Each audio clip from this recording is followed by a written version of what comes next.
Hey everyone, today I'm going to be doing another video on another Enfield, and those of you who are fans of Enfield will no doubt recognize this in my hands. Plus you clicked on the video, so you probably already know what it is anyway. But this is a number 5 Mark I Lee Enfield. This one specifically, just like my number 4 I have here in front of me, was made at the Fazakerley plant, the Royal Ordnance Factory plant in England. And this one was in January of 1946. Now, if you remember the video I did on my Enfield number 4, the model that precedes the number 5, as the number would indicate, this was made in October of 1948.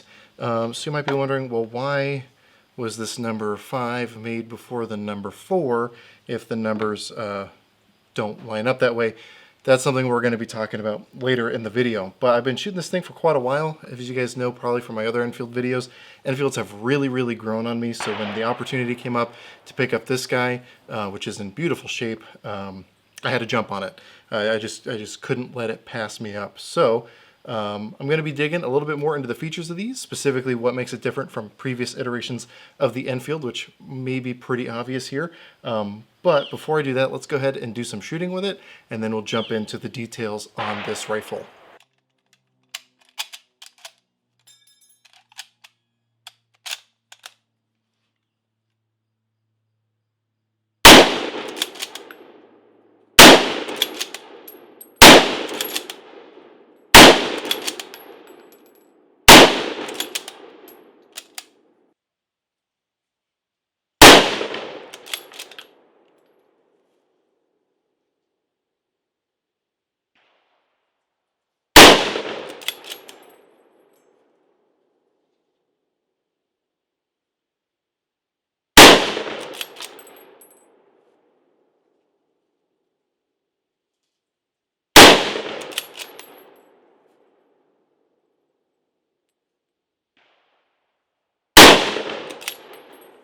So let's go ahead and start going over this number 5 here, and we'll go ahead and start at the rear here at the butt pad. Now, as you may be able to tell here, they did integrate a rubber butt pad. I use the word rubber that way because over the, let's see, 1946, 72, was that 72? Whatever, how many years it is, years that this thing has been in existence, this thing is pretty much nice and hard. So there's really no give here. Now, it would be really handy if there was, because this thing kicks considerably harder than the number 4. And we'll probably get into why here in a minute. But you do at least theoretically have a rubber butt pad. Me personally, I would probably put like a limb saver pad over it. However, you do have this sling loop here that might get in the way of something like that.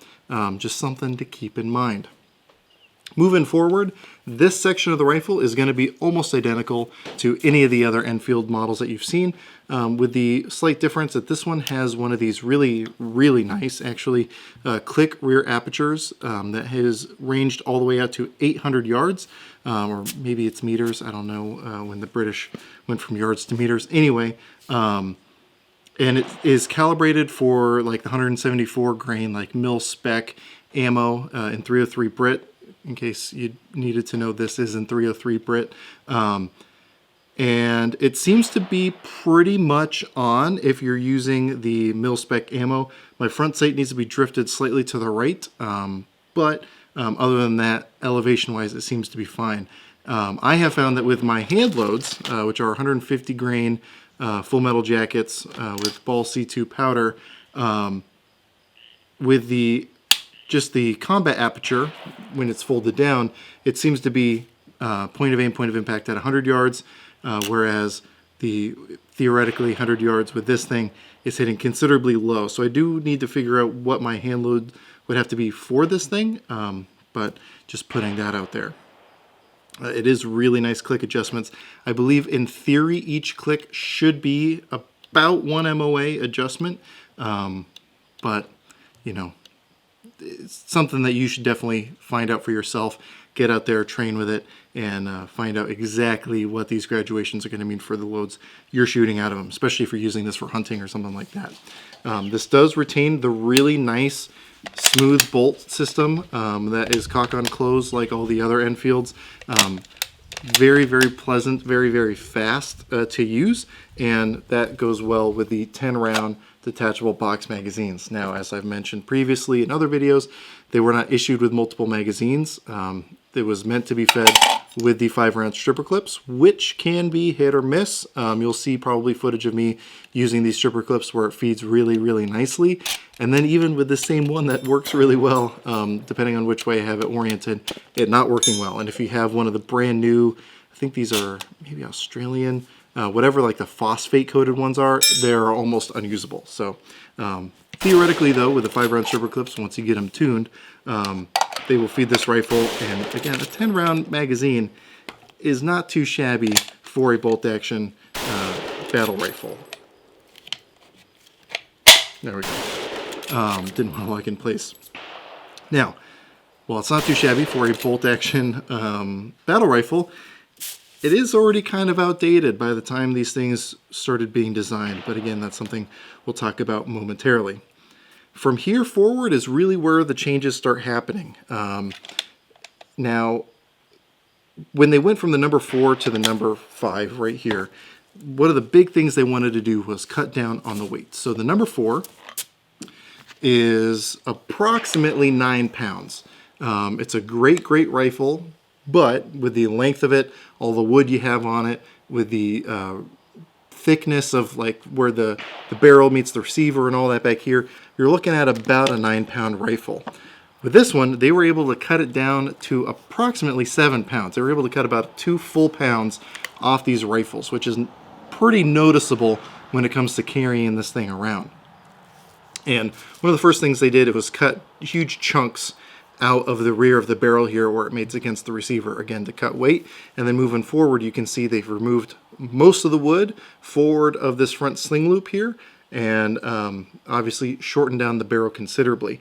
You do have a very similar front post setup to the number 4 and even previous models before that. However, you'll see this big kind of flash arrestor up here, and it does still have a bayonet lug because we're in America where we're allowed to have bayonet lugs. I'm sorry, Canadians. Actually, I'm not sure if Canada's allowed to have bayonet lugs. I know you guys aren't allowed to have a lot, but anyway. It seems to work okay as a flash hider. I've never seen any flash noticeably out of these. I don't shoot it in low light or at nighttime, just because I have limited opportunities to do those types of shooting. And when I do, it's going to be with stuff I use for personal defense, not recreational stuff like this. But, you know, when you're cutting the barrel down from a number 4, obviously you're giving that powder less time to burn before that projectile leaves the end of the barrel, so having a little bit of a flash hider is probably useful, especially in the context of warfighting where target indicators are a really bad thing.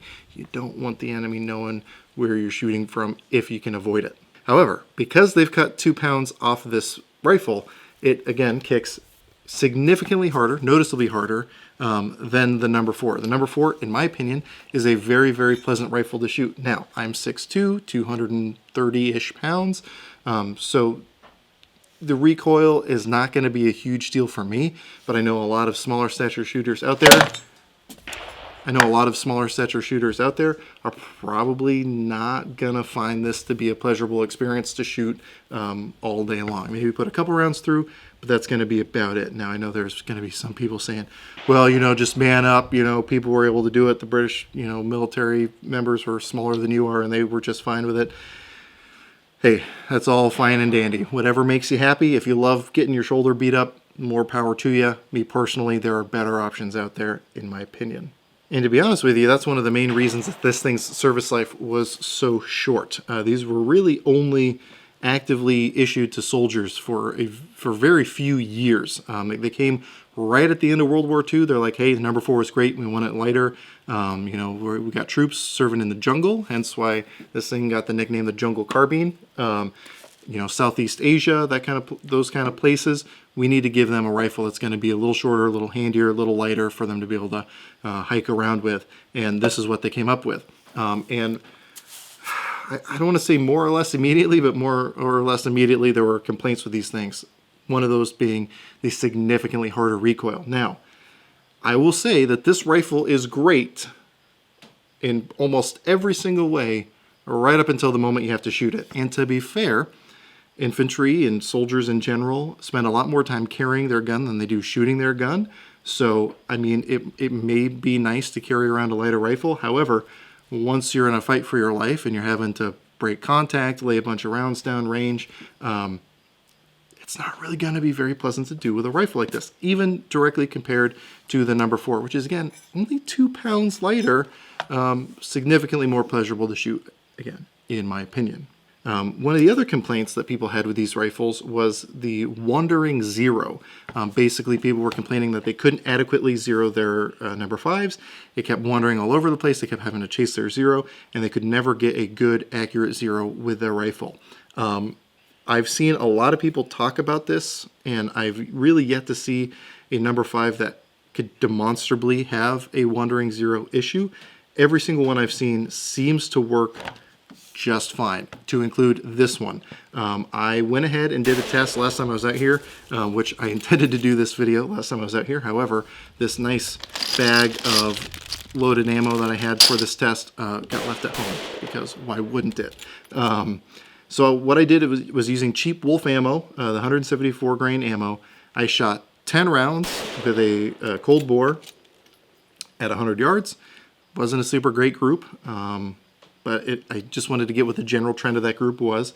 Let it cool, not completely, but to where it wasn't too hot to touch the barrel for several seconds. And then I went ahead and shot another 10-round group. And I gotta say, it seemed to be no different. At least there was no appreciable difference in the general center of those groups between the first group and the second group. If I were to be hiking around with this thing, if I were to drop it, might it change things? Maybe, but it doesn't seem to be a huge deal for me with this rifle. I've heard it theorized, though, that the whole Wandering Zero thing was basically just a made-up way to get the British military to stop making new Enfields based off this action and switch to something different. And to be honest with you, if I were in the British military, if I was in arms procurement, if I was an infantryman, I would not blame them whatsoever for making up bunk in order to get a new rifle. I mean, think of it this way. You've just finished fighting World War II. You've been closely paired up with the United States military, where they're primarily using M1 Garands and M1 Carbines. Both semi-automatic rifles. One's magazine fed, one's end block clip fed, and both of them are able to put down rounds fairly quickly, and very easy to reload, and very easy to shoot with fast, accurate follow-up shots. And yet you continue to be issued bolt-action rifles that are fed by stripper clips that aren't even the full capacity of the magazine. While the Enfield is by no means a bad design, I would say the number 5 was already outdated when it entered service, again, because of things like the M1 Garand and M1 Carbine and SVT-40, all of those semi-automatic battle rifle cartridges. Now, people like the Soviets figured out pretty quick that you don't need a rifle like this to fight a war anymore, at least not issued in large numbers. So hence why they started going to the SKS and then later the AK-47. The Germans figured out pretty quickly that they didn't need a full-size battle rifle cartridge, hence why they went to the intermediate cartridge in the Sturmgewehr, was it MP44. It took, the British and the Americans, and really the rest of NATO for that matter, mostly because of the Americans, to figure out that intermediate cartridges were the way of the future, and not to mention, with the British, semi-automatic box-fed rifles were the way of the future. Now, I know some people are probably going to be offended by me saying that these were obsolete when they entered service, but nonetheless, that is my opinion, and the opinions of a lot of people out there. Does that make it any less fun to shoot? No. Does that make it any less of a beautiful example of history? No. But as far as a war-fighting rifle, it was not the best option, even at the time, let alone right now. So now that I've probably got an adequate number of people butthurt and are probably typing away furiously in the comment section, let's go ahead and do some more shooting with these, and then we'll come back and hopefully sum up our thoughts.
At this point, I'm going to do my best to wrap up my thoughts about this rifle.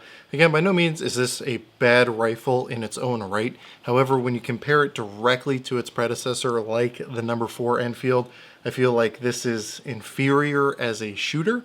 Again, it is 2 pounds lighter, so if I was hiking through the woods of Southeast Asia, not only would the added weight of this number 4 be kind of a nuisance, but the extra length would probably not be super fun to do with either.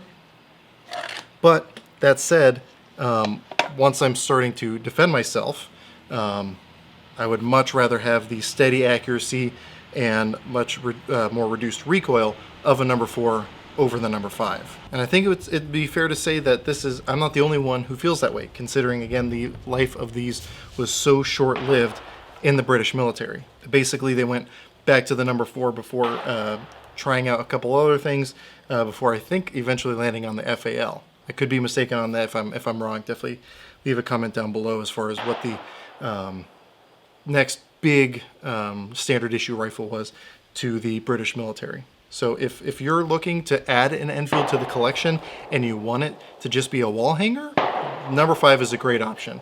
These were made in far fewer numbers, which means they're far more collectible. Fewer people are going to have them.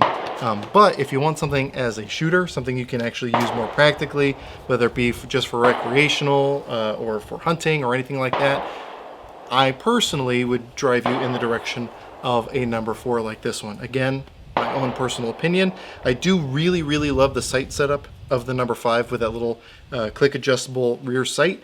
Those are available for the number 4s. I just have the basic L sight here.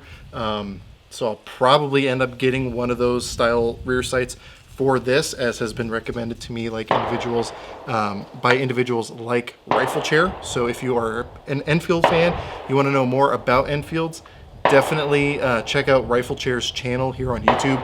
I'll put a link down in the description. He does a lot of stuff, not only with Enfield, but with a bunch of different rifles, whatever they can legally have up there in Canada, unfortunately for him. But he has a very vast knowledge when it comes to these rifles, and he's actually the guy who I've consulted when it comes to trying to track down the history of my Enfields. I'm actually having him look up currently some of the stamps on this one, because I cannot find for the life of me anywhere where it says it was issued anywhere. So for example, on this number 4, if you take off that upper handguard, it very clearly was sent to South Africa. It has that stamp on it. The only thing I can see on here is the England stamp on the wrist back here, as well as the broad arrow in a couple areas. But as far as I can tell, those seem to be just basically proof marks for them to, when they accepted it. So maybe these were just to England, maybe they weren't issued at all. I don't know, again, as far as this specific one goes. But this one is in really, really great shape. I also want to mention I've been watching a lot of in-range TV on YouTube here recently. I think I even started following on Patreon because of it.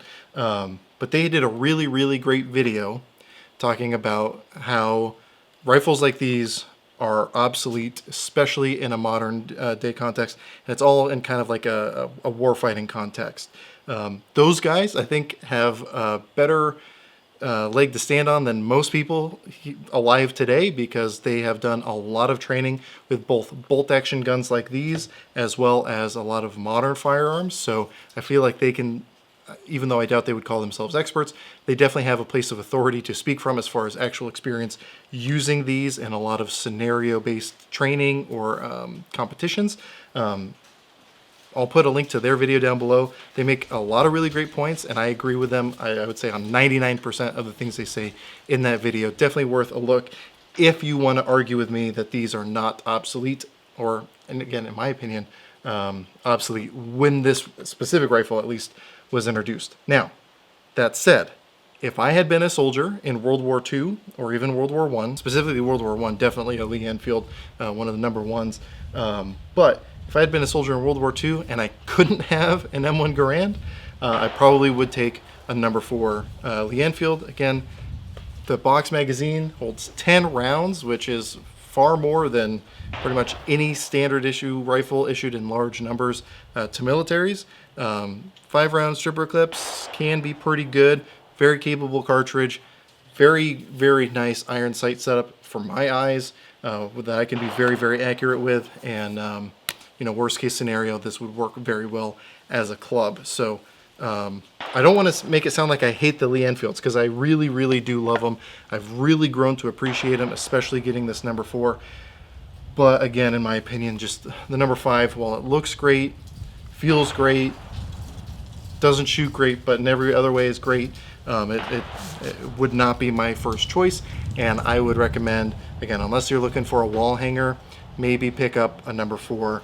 But again, that's just my opinion. So if you have experience with, say, a number 4, or excuse me, a number 5, or a number 4, or number 1, any sort of Lee Enfield, definitely let me know in the comments down below what you think, especially if you have both of these rifles. Which one do you prefer, especially to shoot? I'm always open to other people's input, and a lot of people are going to have more experience, say, hunting with maybe both of these rifles, and can probably speak to carrying versus shooting these.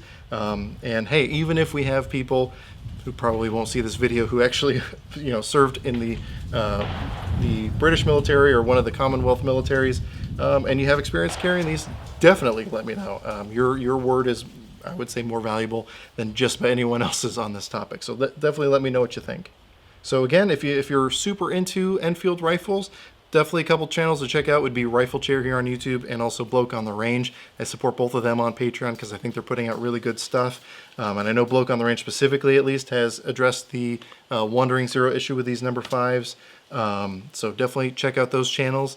Odds are, if you're watching an Enfield video, you've already found their channels, but I'll put that out there nonetheless. If you want to see my other videos that I have on Enfields, I do have a couple already, and I'll probably do more in the future, just because, again, I have grown such an appreciation for these rifles. So definitely subscribe to my channel if you're not already. I am uploading the full 30. Even if you don't watch videos over there, I get it. It's not super convenient. But at least subscribe to me over there, because if something happens here on YouTube, that will be a place where my channel will be able to continue. And if you need to find out what's going on, that'll be a good place for it. So definitely at least subscribe over there, again, even if you don't watch videos there. Hopefully they come out with an app eventually. We'll see. And also, if you feel so inclined, check out my Patreon page. That's where I'm able to afford putting together ammo like this ammo I shot today, and buying the new PPU ammo that I used to get the brass for these, as well as do some other testing. I upload all my content there early. I do exclusive content. I do giveaways. I do live streams. So definitely check it out. I really do appreciate it. And the people following me over there make an enormous difference in the amount of content I'm able to produce. So I really, really appreciate the people who are already over there supporting the channel. If you have any questions, comments, or concerns, go ahead and throw those in the comment section down below. I'll try to get back to you as quick as I can. But as always, I hope you got something out of this video, and I really appreciate you watching.